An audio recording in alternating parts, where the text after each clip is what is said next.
the way law is practiced in typical law firms, not even close. But were we out of left field? Not many times do we see movies making a limitless impact, whether by chance or desire. However, L.A. Law changed that narrative with visible results no one could deny. From how the scenes were arranged to the final cut, everything, quite frankly, spoke of excellence and dignity. But if you think you know everything about the movie, then you might be in for a shocker.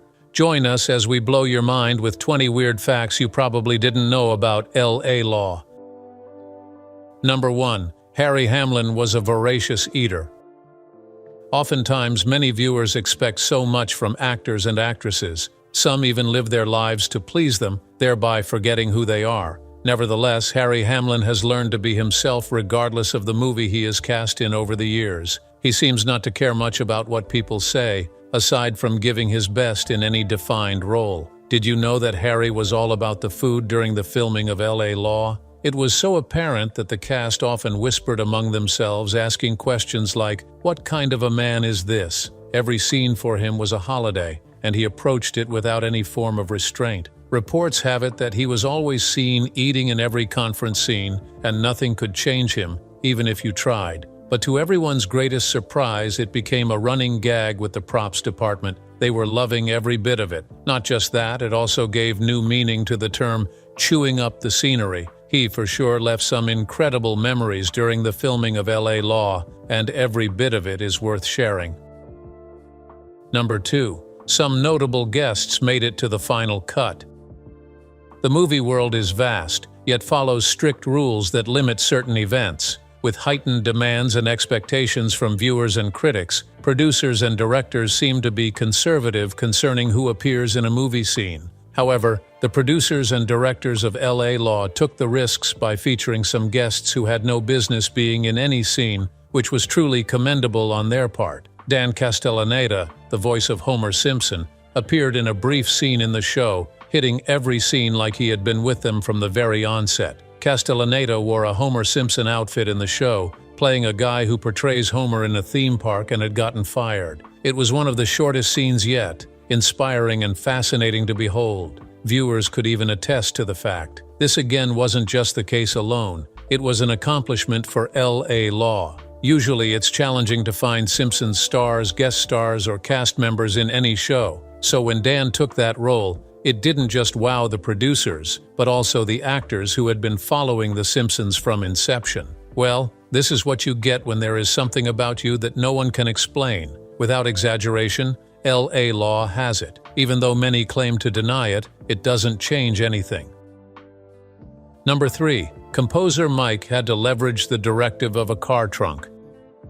Every scene in a typical movie comes with a fragment of the story, and most of the time the stories are built on several elements. Scriptwriters usually cooperate with directors and producers to bring alive the concept they believe will be better for every scene. Once that is done, every scene shot just follows a regular pattern that ensures the story is accurately acted. Are you aware that when the script of L.A. Law was written, the producers beckoned on the scriptwriter to use a particular style of writing? Well, now you know. Stephen Bachko once told composer Mike his priority in the L.A. movie script, and without exaggeration, Mike obliged his request. He had told him that he wanted to start the opening sequence with a car trunk slamming shot. Though Mike was surprised because he never thought of plowing in that direction, he incorporated his pen game just as he wanted. Post, who had been a longtime friend of Bachko, having worked together on Hill Street Blues, created the L.A. Law theme based on that directive. He made the opening scene catchy.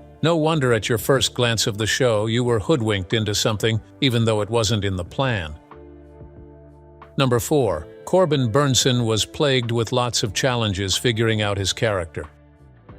Sometimes the demands of a particular role can be tasking, to the point that if the intended cast is not careful, they eventually get frustrated plowing that route. And to be honest, this isn't about professionalism, but the several routines that come with certain characters. The characters in L.A. Law faced peculiar challenges, but one stood out among them all. Corbin Burnson faced several setbacks in filming his role, mainly due to his numerous commitments at the time, which required him to be in top form to succeed. Right from the audition, Corbin began to struggle with his role, as his first audition with Bachko was not worth any commendation. It was nothing to write home about, and no amount of words could do justice to how bad it was. He auditioned for the role of Michael Cusack, but didn't make a thing out of it, as it went to Harry Hamlin. Bachko remarked that his performance was quite disappointing, even though he preferred him because of his looks. Out of desperation, the actor went to Los Angeles and caught a woman with blonde hair, making her watch how he goes about his rehearsals, this time at Mulholland Drive. Fortunately for him, he became attuned to his character of Arnie Becker, and with confidence he ran back to Bachko. The next day was a roller coaster for him as he blew the mind of Bachko within a few minutes. Bernson said, "It was smooth sailing after that. I went the next day, and essentially the day after, I got the job." Sometimes, resilience is what you need to make your dreams come true. Number 5. Terry Louise Fisher was the founder of the Venus Butterfly.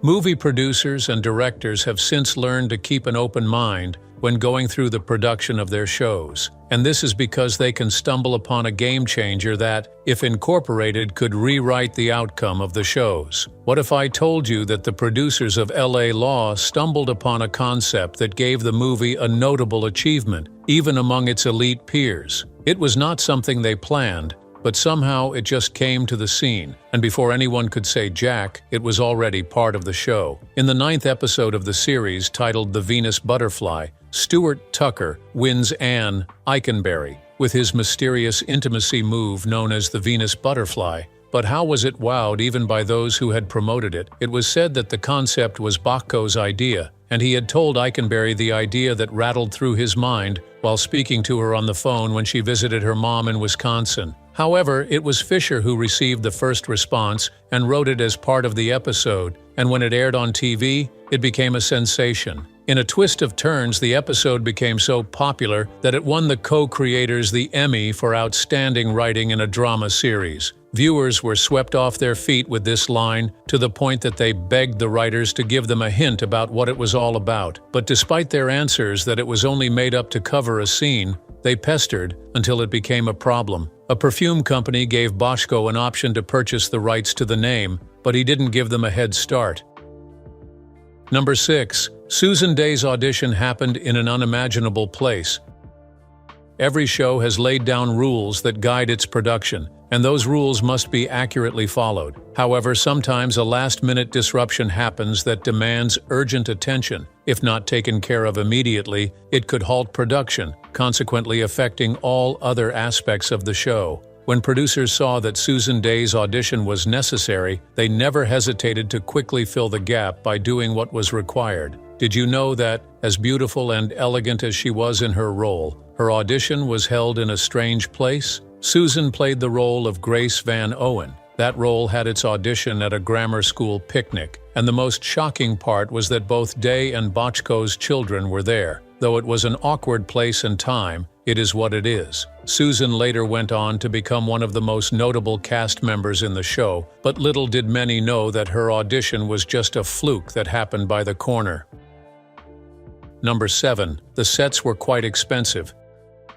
There is a saying that what is worth doing should be done well, and for a show like LA Law, be assured that they weren't going to do the opposite. Before production kicked off formally, the producers knew what they wanted, and if they were going to achieve it, they would have to pull out a whopping sum that made the difference. After much calculation of what it would cost to finance the sets, the cameras started rolling. Until production ended, they never stalled a bit for a second. They meant business. 3 sets were built for LA Law, including a replica of a Los Angeles courtroom, complete with a removable jury box and a courtroom elevator. It was constructed with a specialty in mind, considering the function it was going to serve on the show. But do you know the most shocking part of it? These sets were quite expensive. It took producers with focus and commitment to generate such substantial funds within a short while. The sets in reality amounted to $1 million and nothing less. The show was a spending spree, making it interesting to watch. Also, keeping the cast in designer duds was not cheap. It took a lot to get the gear rolling and keep it moving.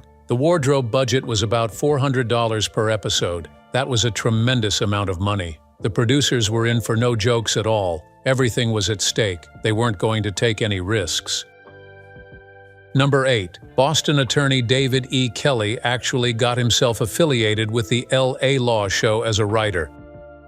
Sometimes even a lawyer can be a perfect scriptwriter who is just waiting for the right time to explore. While working as a lawyer in Boston, Kelley penned the storyline of the movie From the Hip in 1987 in his free time, which landed him a platform to work with Bochco as a writer. It was a new platform for him, which he gladly accepted. Bochco hired him as a writer for L.A. Law after scanning through the first 30 pages of that script. He was in awe of how someone could write so well yet be unknown. Kelley, with passion, did his job, but before then, he took a 5-month leave from his firm, which gave him the time to do his job diligently. However, the job lasted longer than expected, and Kelley was employed full-time. After Bochco left the show at the end of the 3rd season, Kelley took the helm of leadership, and from there, he piloted the affairs of the show as an executive producer.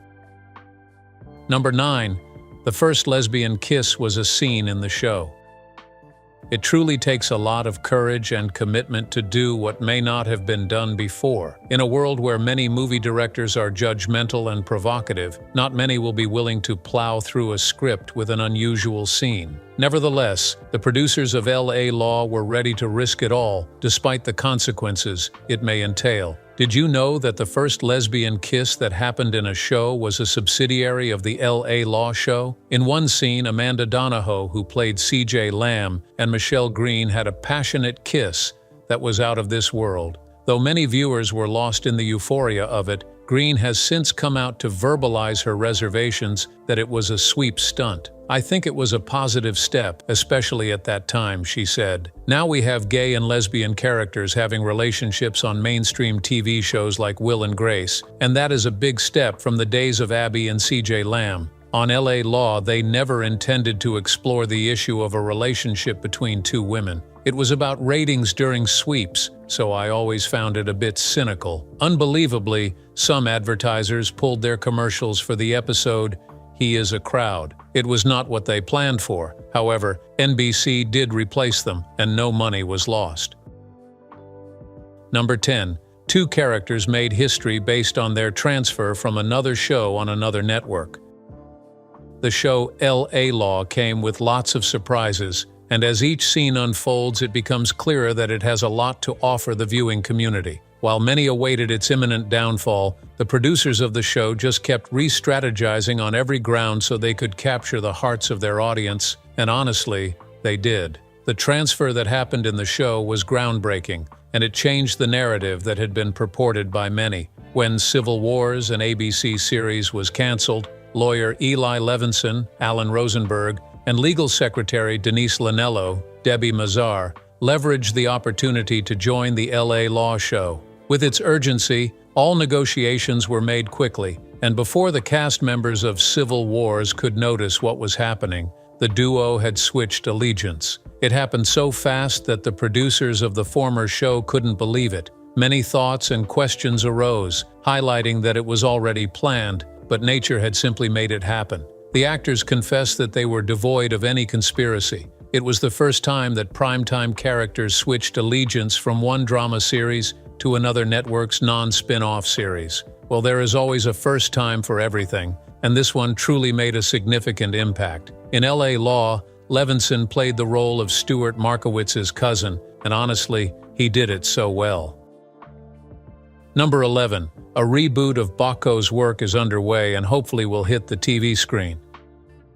Bochco didn't just make his mark in L.A. Law, he also re-engineered the perception many people had about him. Before now, many had underrated his potential, but after the show made its way to TV screens, naysayers couldn't help but shut their mouths indefinitely. It even got to the point that hostile critics tendered their humble apologies, wishing they could take back their words, but it was already late. After the show debuted on TV screens and achieved success, original writer Bill Finkelstein told Bochco of the interesting plans he had. He said he had an idea for a potential new version of the series, and this time he believed it was going to be better than the previous one. "I called my friends at Fox because they own the show, and they were very interested in having a conversation. And so Billy and I sat down and we sort of reconceptualized what L.A. Law would look like and be about over 30 years later," he said. "It was something they looked forward to, and they couldn't wait for them to begin rolling. Fox was quite enthusiastic that this would happen. Nevertheless, the online community is still keeping their fingers crossed, waiting to see when it will hit the cinemas. Number 12. Diana Muldaur was initially filled with disbelief over her elevator death. In a show as big as LA Law, it isn't quite surprising that something unexpected could happen. However, the actors were shocked to their core when specific changes erupted in the scene, making them question the style used in directing. Did you know that one of the actors who was shocked in quite several ways during the making of LA Law was Diana Muldaur? So how did it happen? From the onset, Kelly had maintained the notion that Diana Muldaur's character, Rosalind Shays, was finite because he never wanted her to become nicer over time or lose her edge. This was quite difficult for Diana. However, she soon became used to the rules that were placed before her. But on the contrary, the writers had a different notion altogether, and the more they tried not to think about her falling down an elevator, the more it resonated with them. At this point, Kelly was stuck because he had spoken to Diana about something else, and now he was about to do the contrary. Although he didn't inform her that she would perish before sending the script for Season 5, good to the last drop, he had previously told her that her role wouldn't take all day. But when she finally read the script, it was a shock to her. Here is what she said. "I had no idea Shays was going to die until reading the script. She refused to do the stunt herself. Her stunt double needed 10 takes to get it right." Number 13. The show had a positive and negative influence on actual law.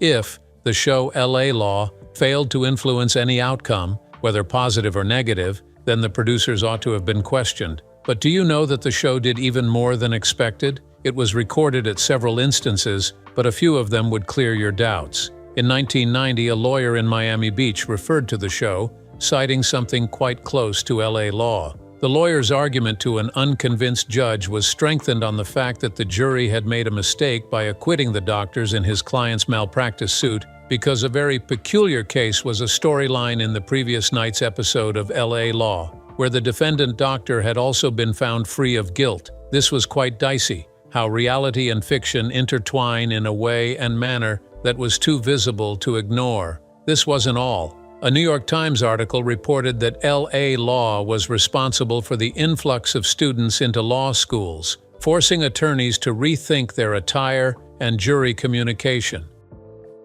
Number 14. Jill Eikenberry had a tough time as she battled breast cancer during the show's first season.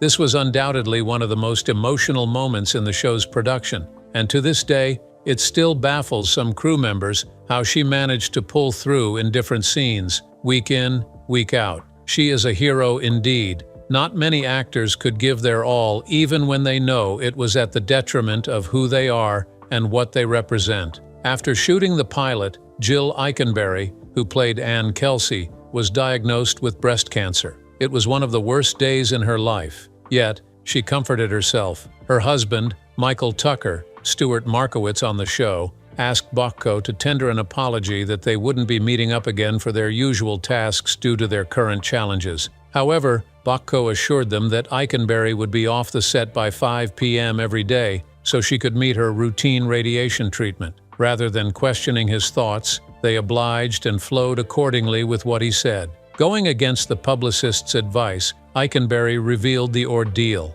and straight away the publicist was relieved of his duties. This wasn't just one of those actors who preferred having it their way. The duo made a difference with their actions, even in trying times. Number 15. Bocco had something against his brother-in-law's character. At times, our reaction to specific issues is based on how we perceive certain things that happen around us. To be quite honest, it is easier to lose control if you don't keep yourself grounded. As funny as it may sound, Bocco's attitude towards his brother-in-law's character was not on the encouraging side during the production of LA Law. Douglas Brackman Jr. was played by Alan Ratchins, who is married to Joanna Frank, Bocco's sister. This still wasn't a criterion as long as Bocco was concerned. In 1990, the New York Times made a shocking revelation by listing some of the things Douglas suffered on LA Law, and it was pretty disturbing. During the 5 seasons that LA Law has been broadcast, the boorish, balding Douglas In addition to being hung upside down in a hospital room with skin grafts on his posterior, has had a slinky cut in his braces. He also engaged the services of a sex therapist because it gives him gas and makes him faint, flipped his toupee in aerobics class while trying to impress the young instructor, discovered he has a pair of boorish, balding half-brothers, been arrested in a sushi bar, and voted himself out of the senior partnership at the firm that bears his father's name. Douglas wondered why he was the scapegoat in all of these happenings, yet the more he asked, the more confused he became. Nevertheless, he managed to keep himself in order, doing the bit he could, not minding what he had to go through every season. He was passionate like no other. One of the indices that measures the impact of a movie beyond its sales is the number of awards it has to its name. Did you know that LA Law wasn't just a show one could shrug off at first sitting, but one that draws you deeper into every scene you witness? Since debuting as a TV series, its popularity has never waned, but instead grown with each passing day. When the Hollywood community witnessed its success, they expressed their admiration by turning it into awards. Did you know that LA Law is one show that was awarded on merit and not on sentiment? Over 8 seasons, LA Law earned a whopping 89 Emmy nominations and won 15 statuettes. This was not something regular, and neither in the history of shows has the Hollywood industry witnessed such a large number of nominations. Even in its 4th win as Best Drama Series in 1991, it tied with Hill Street Blues for the most wins in the category. LA Law is a trailblazer that sets the pace for other shows to follow. No one can deny its impact on the viewer's community. No matter how hard they try, its relevance cannot be shortchanged with any, not even with the newest drama series. It is an underdog that remains steadfast in keeping its territory from intrusion.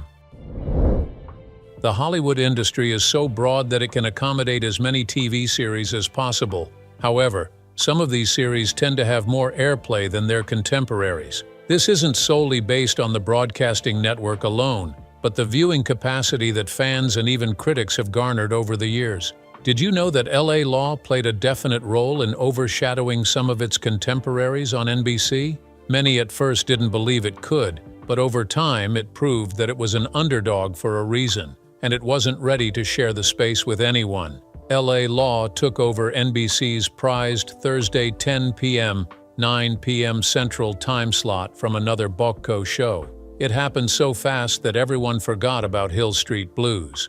At the time, Hill was the core of the moment. Originally, LA Law's time period was Friday 10 p.m., but it was moved to Thursday because it was now receiving much more viewership than Hill Street Blues. After NBC made that timely switch, the number of viewers skyrocketed again, and this time it was from several areas within and outside the neighborhood. Even though it was a show that ran continuously, many viewers did sing its praises, hoping it would continue non-stop, but unfortunately, it didn't. However, during its time, it made its mark.